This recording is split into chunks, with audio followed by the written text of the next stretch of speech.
Hello दोस्तों, मेरा नाम है आशीष जहांगीर और आपका स्वागत है हमारे यूट्यूब चैनल कॉमर्स इनसाइट पे। आज अपन जो टॉपिक डिस्कस करने वाले हैं वो है मैक्रो इकोनॉमिक्स का इंट्रोडक्शनरी पार्ट।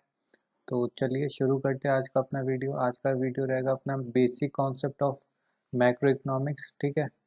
तो वीडियो शुरू करने से पहले मैं आपको बता देता हूँ, वीडियो की पीडीएफ फाइल आप हमारे टेलीग्राम चैनल से डाउनलोड कर सकते हैं, जहाँ पे आपको कंप्लीट पीडीएफ फाइल मिलेगी पूरे वीडियो की। और इससे रिलेटेड कोई भी क्वेरी हो तो आप वो टेलीग्राम चैनल या फिर कमेंट बॉक्स में भी हमारे लिए छोड़ सकते हैं, ठीक है। तो चलिए शुरू करते हैं आज का टॉपिक अपना। आज अपन कौन कौन से टॉपिक डिस्कस करने वाले हैं वो देख लेते हैं। सबसे पहले पहला टॉपिक रहेगा अपना aggregate of the economic system, और दूसरा टॉपिक रहेगा अपना types of goods produced in the economy, कि कौन कौन से गुड्स प्रोड्यूस होते हैं एक इकोनॉमी के अंदर, ठीक है। तो उससे पहले अपन थोड़ा सा मैक्रो इकोनॉमिक्स का मतलब भी समझेंगे, ठीक है।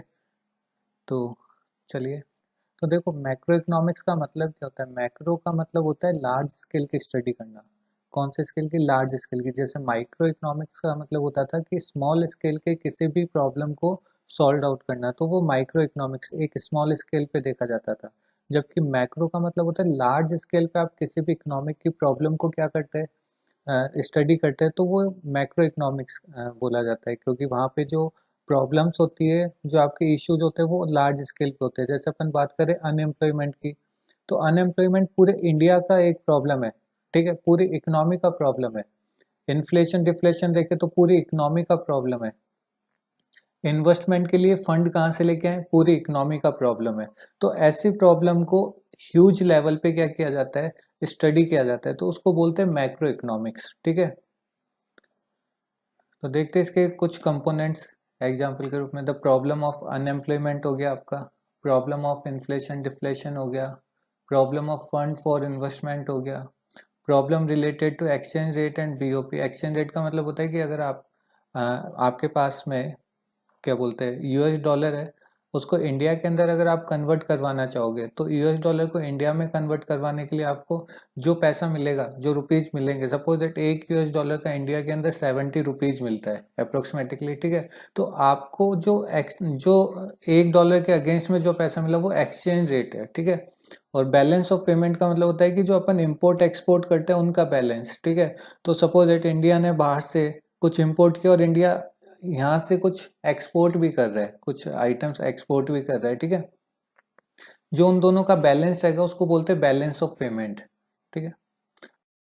तो आज का अपना फर्स्ट टॉपिक है aggregates of the economic system, की एक इकोनॉमिक सिस्टम में कौन कौन से एग्रीगेट्स होते हैं वो अपन डिस्कस करेंगे, ठीक है। तो सबसे पहले एग्रीगेट देखते हैं अपन, एग्रीगेट डिमांड, ठीक है। आपने नॉर्मली डिमांड पढ़ा होगा माइक्रो इकोनॉमिक्स में। वहाँ पे डिमांड होता था इंडिविजुअल का, मार्केट का। यहाँ पे अपन बात कर रहे हैं ह्यूज लेवल की, ठीक है। तो अपन एक complete as a whole study करेंगे, तो डिमांड किसकी रहेगी, एक इकोनॉमी की, ठीक है। तो इकोनॉमी के अंदर कितनी गुड्स और सर्विसेज की डिमांड है, वो क्या है, अपनी एग्रीगेट डिमांड है। मतलब it refer to all demand for all goods and services in the economy, ठीक है। आपकी इकोनॉमी के अंदर कितने गुड्स और कितने सर्विसेज की डिमांड है, वो किसको रेफर करेगी, एग्रीगेट डिमांड को। वर्ड ध्यान रखना, इन द इकोनॉमी, ठीक है। Second aggregate supply. सप्लाई का मतलब क्या है कि कोई भी प्रोड्यूसर क्या करता है, कोई भी गुड्स सप्लाई करता है इन मार्केट। अब उसी तरह से आपकी कंट्री के अंदर, आपकी इकोनॉमी के अंदर कितने गुड्स और कितनी सर्विसेज का प्रोडक्शन हुआ, वो किसको रेफर करेगा, एग्रीगेट सप्लाई को रेफर करेगा, ठीक है। क्योंकि एग्रीगेट का मतलब क्या होता है, एज ए होल, ठीक है। मतलब टोटल कितना गुड्स एंड सर्विसेज प्रोड्यूस कर दिया इन एन इकोनॉमी, उसी तरह से कितनी डिमांड हो गई इन एन इकोनॉमी, वो एग्रीगेट डिमांड, ये एग्रीगेट सप्लाई।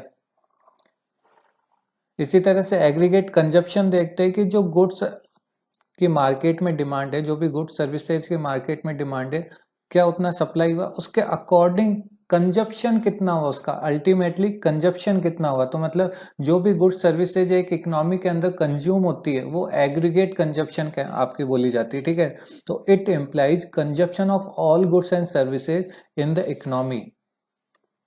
देन नेक्स्ट है aggregate investment. Aggregate investment basically बात किसकी करता है, it refer to expenditure by the producer. जो प्रोड्यूसर एक्सपेंडिचर करता है इन एन इकोनॉमी, जो कि उसके कैपिटल को इंक्रीज करता है, ठीक है, किसको इंक्रीज करेगा, कैपिटल को इंक्रीज करेगा, वो एग्रीगेट इन्वेस्टमेंट बोला जाएगा।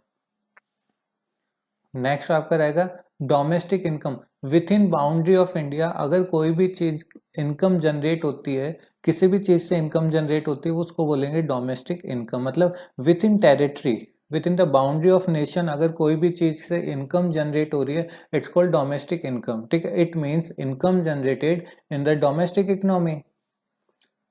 Last one general price level. General price level का मतलब आपने सुना होगा कि पेट्रोल पहले 50 था, देन 60, अभी 70, 75। तो इस तरह से जो हर साल एक टाइम पीरियड के बाद में जो उसमें इंडेक्स हो रहा है, प्राइस जो इंक्रीज कर रही है डिक्रीज कर रही है, उसको बोलते हैं जनरल प्राइस लेवल। तो मतलब it refer to the index of price of all goods and services at the end of specific time period. एक स्पेसिफिक टाइम पीरियड के बाद में उसमें कितना इंडेक्स हो गया, या तो इंक्रीज होगा या तो डिक्रीज होगा, उसको बोलते हैं जनरल प्राइस लेवल। ठीक है, देन नेक्स्ट स्टार्ट करते हैं। ये समझ में आया, aggregate of economic system. Basically ये एग्रीगेट्स होते हैं इकोनॉमिक सिस्टम के, aggregate demand, aggregate supply, consumption, investment, income, general price level. तो ये एग्रीगेट लेवल पे देखा जाता है। ठीक है, तो अभी नेक्स्ट अपना रहेगा कौन कौन से गुड्स एक इकोनॉमी के अंदर प्रोड्यूस होते हैं। ठीक है, बेसिकली बात करेंगे कौन कौन से गुड्स इकोनॉमी में प्रोड्यूस होते हैं, क्योंकि गुड्स तो काफी सारे प्रोड्यूस होते हैं लेकिन उनको कैटेगराइज करते हैं अपन। ठीक है, तो कैटेगराइज कैसे किया जाता है वो देखते हैं अपन। सबसे पहला फाइनल गुड्स के बारे में अपन डिस्कस करेंगे कि फाइनल गुड्स कौन से होते हैं। देखो, फाइनल गुड्स का मतलब है आर दोज गुड्स जो बाउंड्री लाइन को क्रॉस कर जाए, जो प्रोडक्शन की बाउंड्री लाइन को क्रॉस कर जाए और अल्टीमेटली उसके फाइनल यूजर के पास में वो पहुंच जाए, ready for the use of their final user. मतलब जो उसका फाइनल यूजर है वो उसके यूज करने के लिए रेडी हो। सपोज दैट अगर मैं बात करूँ कोई ब्रेड का फैक्ट्री है, तो ब्रेड के फैक्ट्री के अंदर फ्लावर है आपका, ठीक है, बटर है, वॉट एवर जो भी उनके रॉ मटेरियल यूज आता है, तो वो रॉ मटेरियल आप थोड़ी कंज्यूम कर सकते हो। नहीं, आप तो ब्रेड कंज्यूम करोगे, तो आपके लिए फाइनल गुड्स क्या होगा जब आप कंज्यूम करोगे उसको, आपके लिए होगा ब्रेड। ठीक है, तो इसी तरह से उसके यूजर कौन कौन होते हैं, फाइनल गुड्स के यूजर होते हैं एक तो कंज्यूमर, दूसरा होता है प्रोड्यूसर। ठीक है, अब फाइनल गुड्स कौन सा होगा कंज्यूमर के लिए, तो आप जो भी अपने घर में कंज्यूम करने के लिए जो भी गुड्स सर्विसेज लेके आते हो वो फाइनल कंज्यूमर गुड्स है।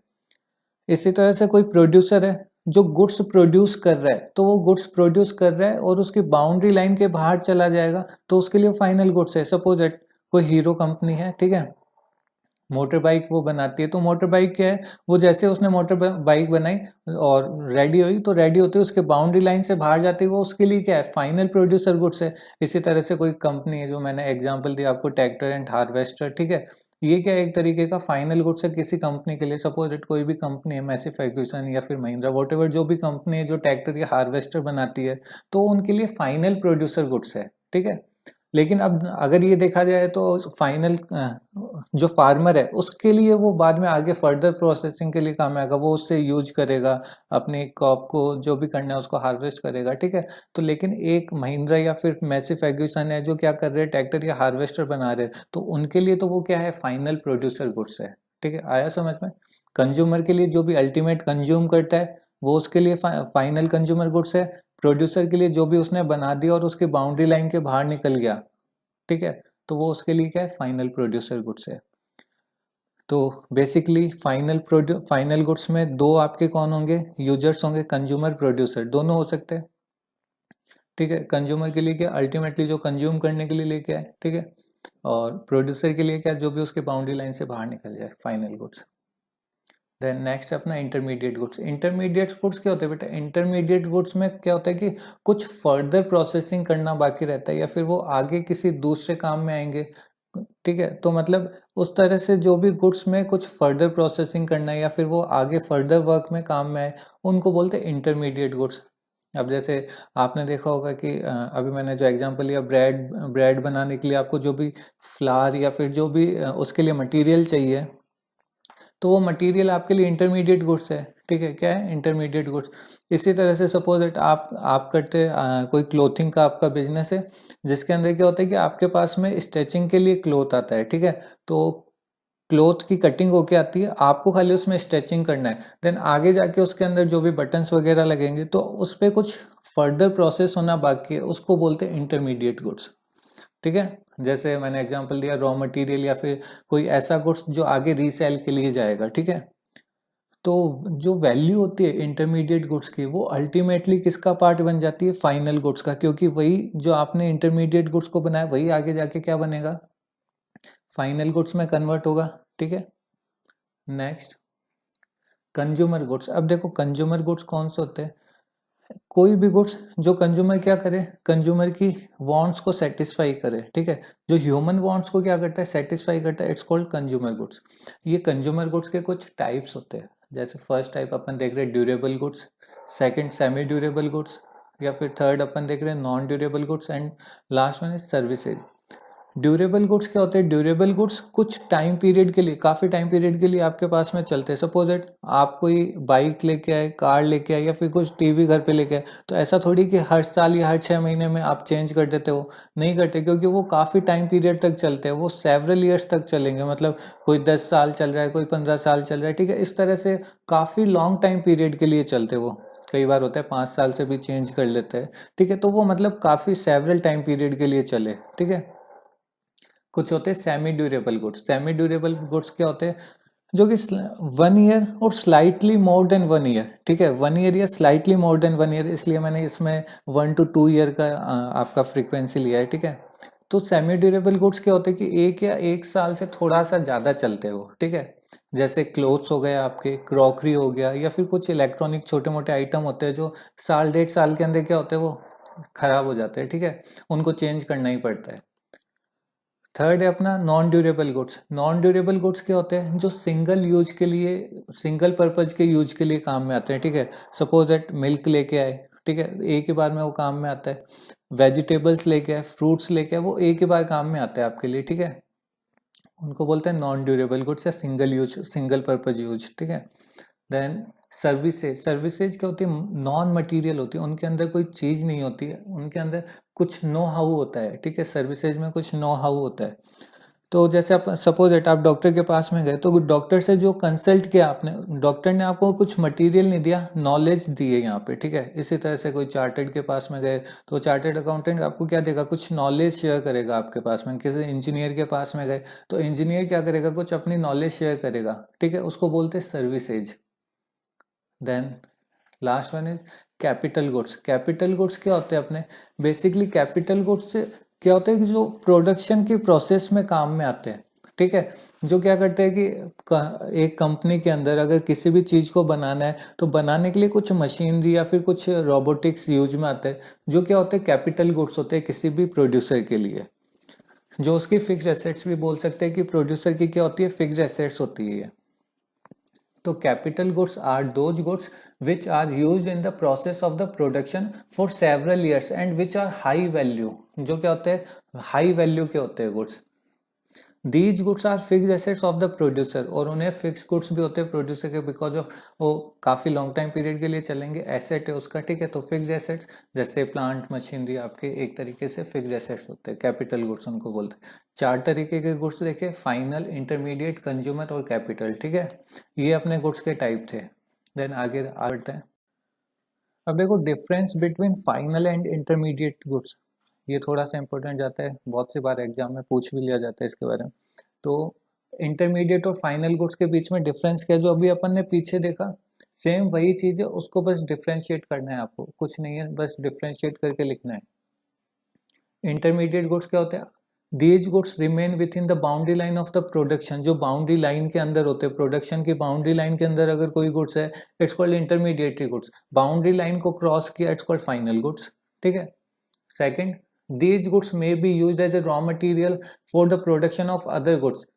इंटरमीडिएट गुड्स के अंदर क्या होता है कि रॉ मटेरियल की तरह वो यूज आते हैं, या फिर कोई अदर गुड्स को बनाने में वो काम में आ रहा है। ठीक है, जबकि फाइनल गुड्स के अंदर ऐसा नहीं होता। ठीक है, फाइनल गुड्स के अंदर क्या होता है, फाइनल गुड्स तो आपका कोई उसके अंदर फर्दर प्रोसेस नहीं होता, क्योंकि वो तो अल्टीमेटली फाइनल है। ठीक है, उसको रॉ मटेरियल की तरह यूज नहीं कर सकते। Third, these goods may be resold by the firm for the profit. इसको रीसोल्ड किया जा सकता है। ठीक है, इंटरमीडिएट गुड्स को रीसोल्ड किया जा सकता है, जबकि फाइनल गुड्स को रीसोल्ड नहीं कर सकते। ठीक है, प्रॉफिट अर्न करने के लिए। इंटरमीडिएटरी गुड्स के अंदर कुछ वैल्यू ऐड करना पड़ता है, तब जाके वो फाइनल गुड्स बनता है, जबकि फाइनल गुड्स के अंदर कोई फर्दर प्रोसेसिंग नहीं करनी पड़ती, कोई वैल्यू ऐड नहीं करनी पड़ती। ठीक है, तो ये थे अपने इंटरमीडिएट गुड्स और फाइनल गुड्स के बीच का डिफरेंस। बहुत इजी है, एक बार अगर देखोगे समझ में आ जाएगा। ठीक है, तो आज ये इतना ही करते हैं। वीडियो अगर पूरा देखा तो आप वीडियो को लाइक कीजिए, अपने फ्रेंड्स के साथ में शेयर कीजिए, और चैनल अगर सब्सक्राइब नहीं कर रखा है तो चैनल को सब्सक्राइब कीजिए ज़्यादा से ज़्यादा, ताकि हमें मोटिवेशन मिल सके और हम आपके लिए इसी तरह के इंटरेस्टिंग वीडियोज बना सकें। तो आज के लिए इतना ही करते हैं। Thank you so much.